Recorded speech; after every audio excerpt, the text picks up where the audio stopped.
നിങ്ങൾ നിരന്തരം മറ്റുള്ളവരിൽ നിന്ന് കുറ്റപ്പെടുത്തലുകൾക്ക് വിധേയമായി ഒറ്റപ്പെട്ടു പോയ ഒരാളാണോ?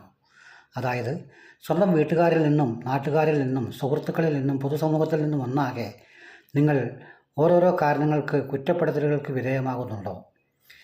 അങ്ങനെ താങ്കൾ ഒറ്റപ്പെട്ടു പോയ വ്യക്തിയാണോ? ഇങ്ങനെയെങ്കിൽ താങ്കൾ ഒരു കാര്യം ശ്രദ്ധിക്കുക. താങ്കൾക്ക് എന്തോ കുഴപ്പങ്ങളുണ്ട്. അല്ലെങ്കിൽ പൊതുസമൂഹം ഒന്നാകെയും മറ്റുള്ളവരൊന്നാകെയും കുറ്റപ്പെടുത്താൻ ഒരു സാധ്യതയുമില്ല. അതിനാൽ തൻ്റെ കുറവുകൾ എന്തെന്ന് ഒരു സ്വയം വിമർശനം താങ്കൾ നടത്തുക. ഒന്നുകിൽ താങ്കൾ മറ്റുള്ളവരെ കുറ്റപ്പെടുത്തുന്നു, അല്ലെങ്കിൽ മറ്റുള്ളവരിൽ നിന്ന് ഒളിച്ചോടാൻ താങ്കൾ ശ്രമിക്കുന്നു.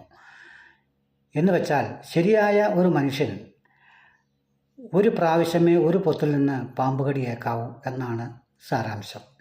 അതായത് ഒരു തെറ്റ് വീണ്ടും വീണ്ടും ആവർത്തിക്കുന്നു എന്ന് വെച്ചാൽ നമ്മൾക്ക് എന്തോ കുഴപ്പങ്ങളുണ്ട്, അത് നാം പരിഹരിക്കുക എന്ന സാരം.